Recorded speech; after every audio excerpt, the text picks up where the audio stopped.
everyone. Hi. Happy Groundhog's Day. You enjoying those Groundhog's Day deals? After all, they are nature's presidents. It's the top hats for me.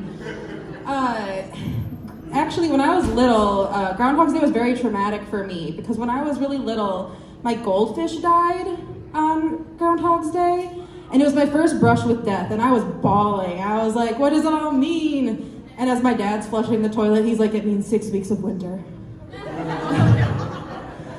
But now that I'm older, I like Groundhog's Day because I can make anything into a drinking game. And if you've ever seen the movie Groundhog's Day, perfect drinking game. Take a sip every time I got you, babe. Take a shot every time you hear Ned Ryerson? Oh, I'm gonna get so fucked up tonight. I don't think I'll make it into work tomorrow. Speaking of drinking and going to work, my boss is here tonight. Woo! Yeah, I made the mistake of getting too drunk at the office Christmas party, and I told my coworkers I do comedy. And I didn't think they'd actually want to come, but they started pulling out their phones, typing in their calendars, and I'm like, fuck. Okay, we're doing this. And one of my coworkers really wanted me to roast my boss. So do you guys think I should? Like right in front of her?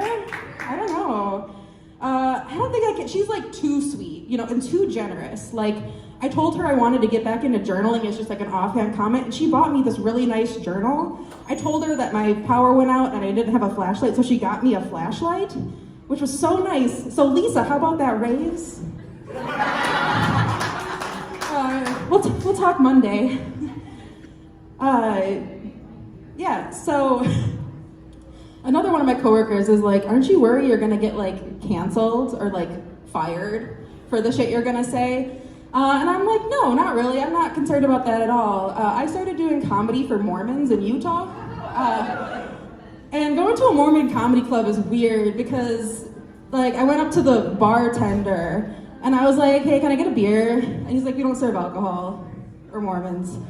And I was like, okay, can I get a coffee? They're like, sorry, no caffeine. And I was like, Diet Coke? Oh, nope, same caffeine, can't do it, sorry. I don't really know what your job is, but can I get a water? And he's like, sure, I can get you a water. And he brings it back and then he goes, we still tip. And I'm thanks for the water.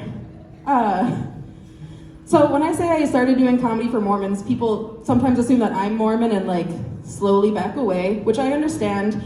But really, Mormons have just been drawn to me, and maybe I'm drawn to Mormons. I've dated like a handful of Mormons. Sometimes at the same time, you gotta let them know it goes both ways.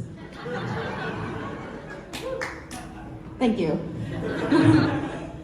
Hold on, I need to rely on my phone for the next bit. Sorry about that.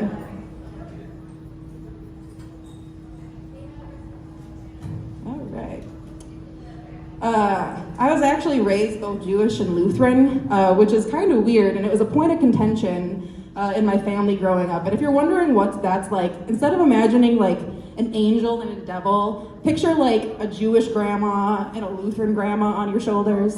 And it's like, Jesus is the Messiah. No, he's not. You're going to hell. Hell, is it real? And I'm like, I'm 10. And I just want some Fruit Loops, please.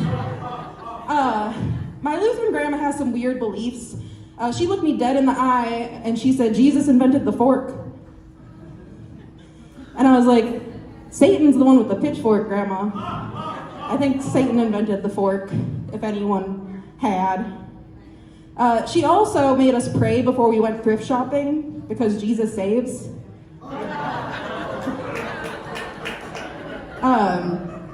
But yeah, my other grandma's pretty cool though. Actually, when I was little, I thought that both my grandmas were polyamorous lesbians because they would always say like, I'm taking my girlfriends out to lunch, I'm going out with my girlfriends, and I'm like, nice. Goals. Love that for you. And then I was disappointed because that's just how older women say friends, who are platonic gal pals. Which makes sense because my grandma was always like, you don't want to end up a spinster living with their friend and 5 dogs. And I'm like, that sounds amazing. like, threaten me with a good time. All right, that's my time. Thank you, everyone.